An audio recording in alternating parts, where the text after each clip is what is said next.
Hello ladies and gentlemen, Barsoap64 here, and I have fallen upon the utter awesomeness that is the Mass Effect game series. Now, I'm a little late to this party as it's 2017 at the filming of this video, and it's actually only going to be a few more months before the new Mass Effect Andromeda game drops. And with that being said, I would like to offer my opinion into the Indoctrination Theory that has been going around ever since the original release of Mass Effect 3. Now, the Extended Cut DLC ending has been out for a very long time as the filming of this video, so all of the arguments that I make against the theory are going to be covered on the concepts that are linked to the Extended Cut only, so nothing that was argued before the Extended Cut. Now, the Indoctrination Theory itself is, or should I say was, a very creative and well put together theory in connection to the terrible first ending that was released with Mass Effect 3. So much hate was given with this ending, and luckily, with all the fan support of each other, really, managed to talk BioWare into releasing the Extended Cut ending. Now, albeit an interesting theory that was created by upset fans, remind you, it was, and really still is, not enough material to make me completely denounce the developed ending that was given to us after the Extended Cut. So, like, personally, I cannot just jump on onto the theory's ideals, because I don't feel right with myself doing that. I prefer to feel that the ending that I was given was the real ending. So please stick with me while I combat the theory's main points, and, you know, just give my own opinion on the entire matter. I'm not attacking the theory or any specific theory video, but I'm simply just inputting my own thoughts. So feel free to respond in the comments below, and let's get started.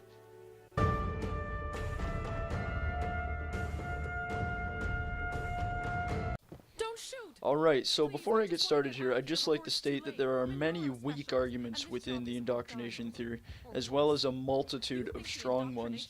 I've done my best to keep all of the strong arguments in. I believe I have all of these strong arguments, actually. The majority of the strong arguments in favor of the theory have been indicted into my video, but many of the weak ones have been taken out because I don't feel that they're worth arguing against. But anyway, the first point that I'm going to talk about that was brought up by the Indoctrination Theory was a character by the name of Rana Thanoptis within Mass Effect 1, as well as Mass Effect 2, and even Mass Effect 3 if you allow her to live through both of those cases. In Mass Effect 3, all you get is a small email talking about Rana's indoctrination, basically, and how she was taken over by the Reapers, much like the theorists are saying Shepard was. But my argument against this is simply that nobody on the critic side, as I am, is denying that indoctrination itself is a thing. No one is saying that it's impossible and it's not happening. We are simply stating that it has not happened to Shepard. Thus, there is no reason to compare him to Rana Thanoptis. What? You can't.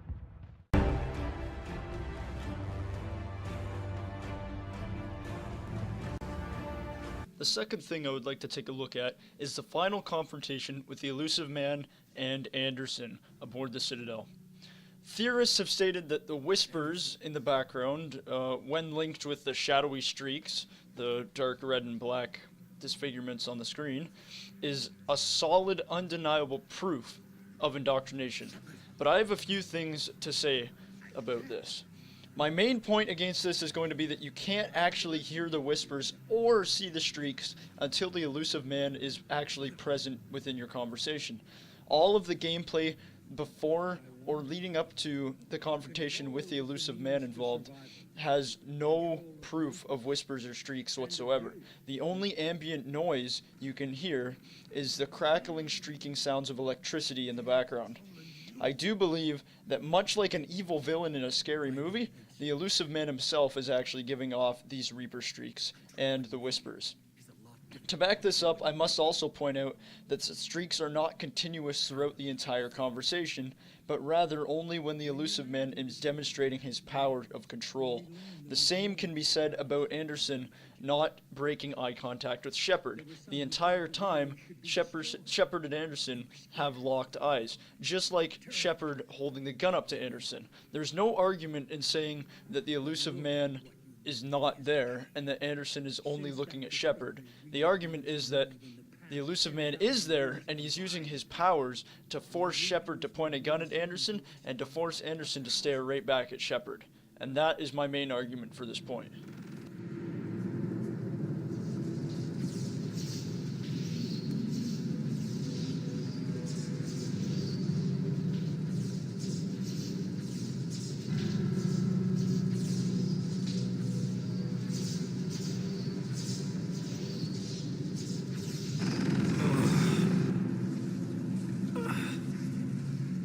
Only if we can harness their ability to control. Bullshit. We destroy them, or they destroy us. And waste this opportunity? Never. You're playing with things you don't understand. With power you shouldn't be able to use. I don't believe that. If we can control it, why shouldn't it be ours? Because we're not ready. No. This is the way humanity must evolve. There's always Look at the another way. power they wield. Look at what they can do.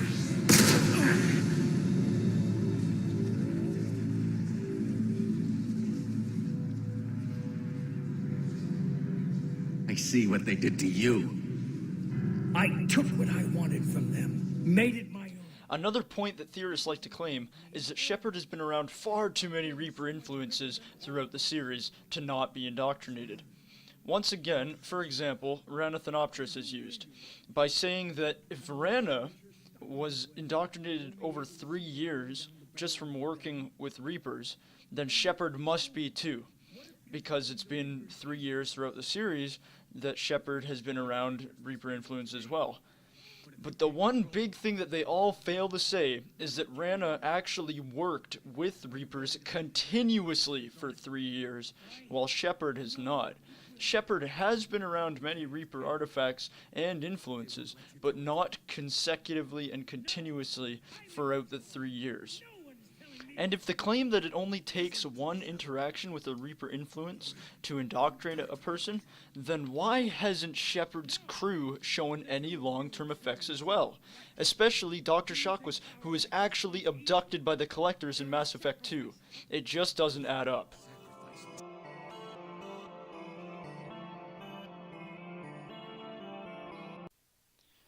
Now, before the final rush to the beam, Anderson gives a speech to the crew about how there's no turning back from this battle. That you're all in, and it's all or nothing. We go in and we fail, or we go in and we succeed. There's no turning back. So, a point that the theorists have made for their argument is that Major Coates ends up calling retreat despite the fact that Anderson says we're all in. And they say that there's really no reason for Coates to call a retreat if they had already all agreed to go all in. My argument is that at the call of retreat, all Hammer forces on the ground are assumed gone. Everyone on the ground is completely assumed dead. There's no survivors that the Air Forces know of. So who is there to shit on Coates for calling a retreat? If no one's there to get Coates in trouble for calling a retreat, then what's stopping Coates from retreating anyway? And within the actual game, Coates does not call an actual retreat, but rather a regroup, perhaps for another plan, or even just to escape with his own life for a little bit longer.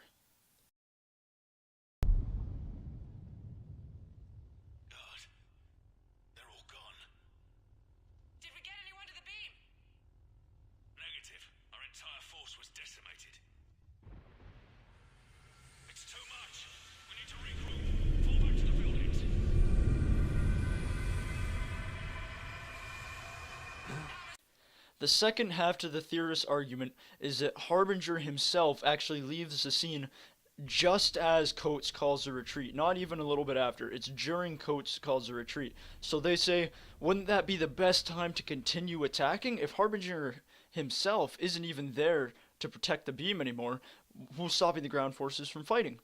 But again, I have to repeat myself that there are no ground forces. The final push to the beam has been compromised because nobody on the ground is left to continue it. And that's why Coates would have called the retreat, because nobody can get him in trouble for calling it, and there's no reason to continue it anyway. Now, there's been speculation that Coates himself is actually indoctrinated, and that's the only reason why he called the retreat, was to assist the Reapers in their final goal. But from my point of view, I see it as Harbinger actually leaving the scene because of the retreat, not as a link to Coates himself. I think he's leaving to chase the final retreating soldiers. Because if Harbinger himself also thinks that the ground forces are all dead, then there is no point for him to stay there and defend it. He is going to go after the troops that are now retreating, as they are the remainders, and they are trying to get away with their lives. And that's why he leaves the scene in the first place, not because he has any specific link to Coates himself. So on another note, many players have found out that you can stand on the hill leading towards the conduit beam for as long as you want, and Harbinger will not actually shoot at you. You can do whatever you want for as long as you want on that hill, and you will not die no matter what. And the speculation for the theorists is that, well, Harbinger isn't actually trying to kill Shepard, so of course he isn't going to shoot at him. He wants him indoctrinated. He needs him alone so he can indoctrinate him. And my argument back to that is that I feel that he is more concentrated on the soldiers that are about to reach the power conduit rather than Shepard himself. Because Harbinger does get interested in Shepard after Shepard is very close to the power conduit, and that's why he's not firing on him until he is closer. I feel that it works the same way as the priority missions. If I can wait for as long as I want to do a mission that is categorized as priority and needs to be done as soon as possible, if I can wait as long as I want before doing that, what's the difference here? And once again, that's not to say that Shepard doesn't get hit by Harbinger, because once he gets close enough, he is indeed fired upon and critically injured. And after you are hit by the beam, if you wait too long before you go into the power conduit, or in the decision chamber itself, you will die. And critics speculate that, well, if I didn't die while standing on the hill towards the power conduit, why did I die after being hit with the beam or in the decision chamber? And my simple answer is that you are critically injured. If you wait too long to move, you will die just as you would in real life. If you were critically injured and bleeding out everywhere, you can't just wait for as long as you want to make a decision. But before the beam strikes, you're in perfectly good health. Thus, you would not just die from waiting.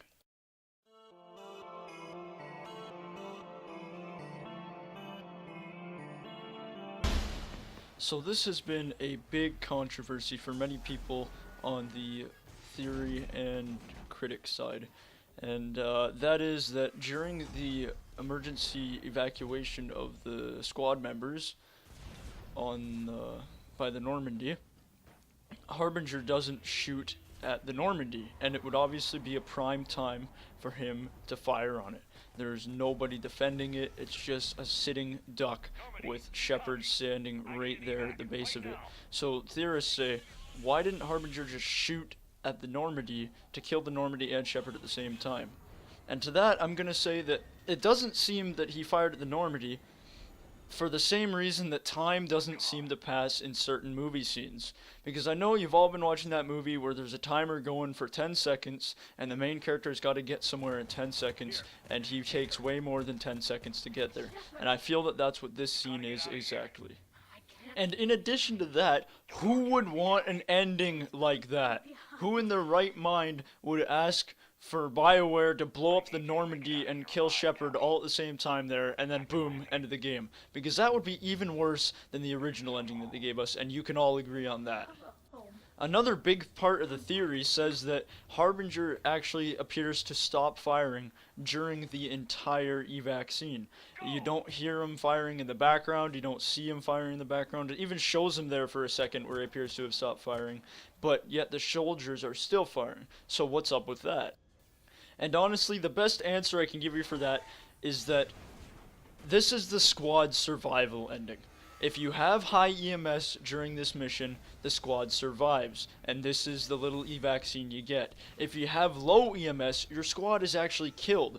So, what is the purpose of having Harbinger kill the Normandy with Shepard and the squad if it's the save squad ending? Because, once again, that wouldn't make sense. And along with that, how do we know for certain that Harbinger has completely stopped firing? Because without a doubt, you're in a very intense moment, and the game has chosen to take out this little section for you to talk to your love interest, obviously, on the Normandy during the evacuation. So you're so focused on this scene that it seems that the game would want you to block out everything else. So what's the point of them adding in extra detail? Also, we have to remember that this evac scene was added in with the extended cut. It was probably a little bit rushed and not completely thought through, and it was just to make the fans happy. So, just be happy with it and stop nitpicking it. Now, one of the really big points that definitely needs to be discussed is the fact that Shepard does indeed get shot by Harbinger's beam, but lives.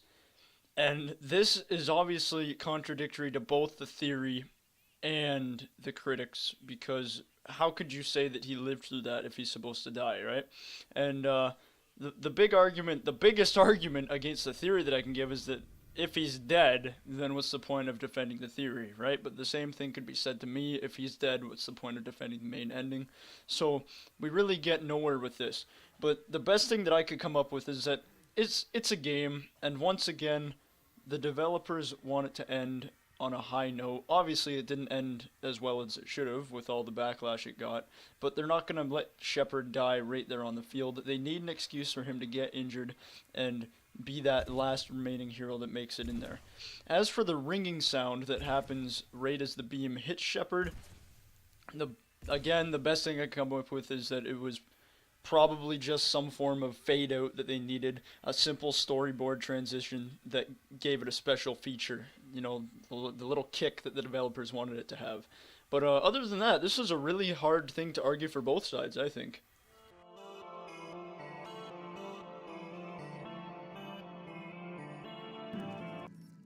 So, we're back at the Citadel, and this is more to do with the initial arrival in the Citadel and not as much the conversation with the elusive man and Anderson. This is more about arguing about whether Anderson is actually there, as the theory states. We already covered it a little bit on how it makes sense that the elusive man is the one that causes the whispers and the streaks, but now I think we need to get into the proof of whether or not Anderson is actually there with Shepard, or if the entire thing is in Shepard's head. So, a point brought up by the theory was that Shepard is awakened by the sound of Anderson's voice, and upon Anderson's voice, there's a weird little neurological jolt type sound. It's hard to explain, but here it is. Shepard. The way I see it is that it's somewhat of an extra added in intro sound, if you will, somewhat like the ringing for the beam earlier was the outro sound. Hearing the voice of Anderson is enough to jumpstart Shepard's brain again and bring him out of his concussed stage or unconsciousness, whatever you want to call it. And it's a signal to prove that, you know, he's coming back into consciousness and he's waking back up to continue the story. And it's kind of like how, like I said, the fade out of the beam sound, the ringing could be attributed to that, and this is attributed to him coming back into consciousness. Another point to cover is the steam or smoke coming off of Shepard after he wakes up as well. And a theory video that I watched stated that they were unsure of what it was and that our guess was as good as what their guess was, and he didn't really have anything to say about it. But in my opinion, I think that it would be the energy transfer from coming through the mass relay as a person without a vessel.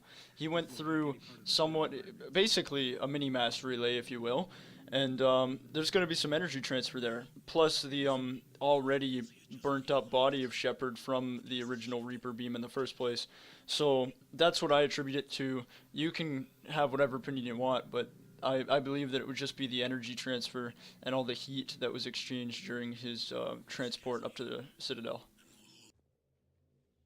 I also heard someone say that Anderson didn't look as beat up as Shepard for being able to make it to the Citadel just like Shepard, and I don't know about you, but just from looking at the scene here, you can see Anderson is definitely not as pristine as he once was, so he's definitely been through some stuff. Maybe not as terrible as Shepard, but he was through stuff just the same. It's not like it's a pristine Anderson and a really beat up Shepard, so I think we can debunk the fact that Anderson was apparently not beat up and Shepard was. Now, something really big that I need to address is the fact that Anderson makes it to the control room of the Citadel before Shepard, but had claimed to follow him in, and I have a few different things to say about that. So, first off, Anderson already told Shepard on the radio that he had warped into a different zone than Shepard.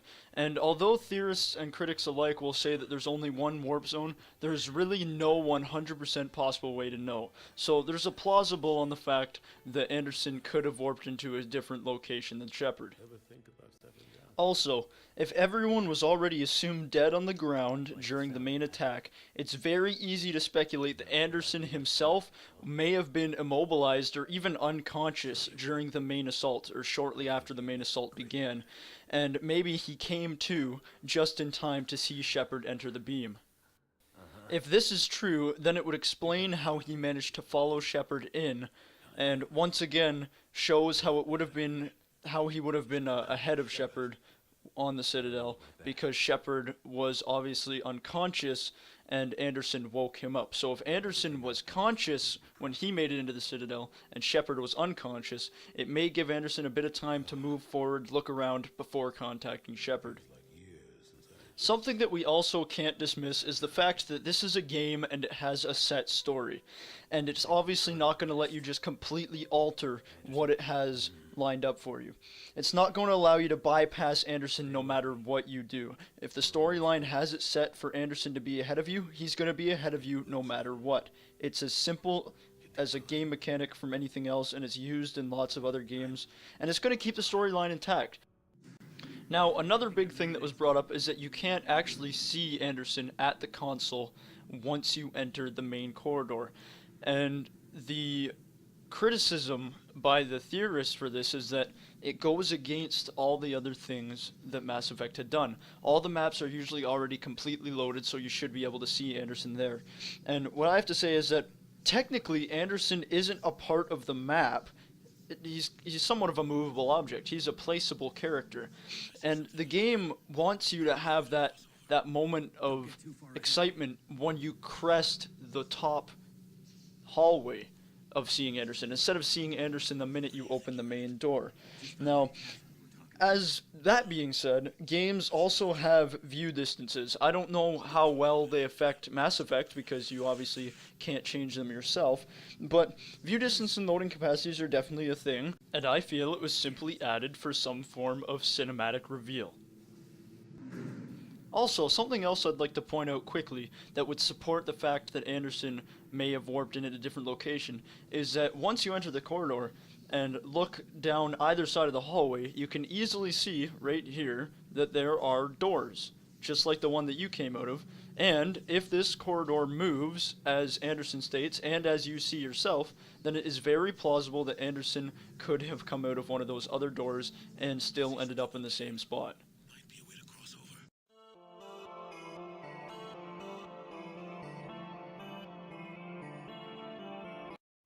Now, I intended on having a fairly decent section about the Star Child within this criticism, but I came around to the choice of not putting it in.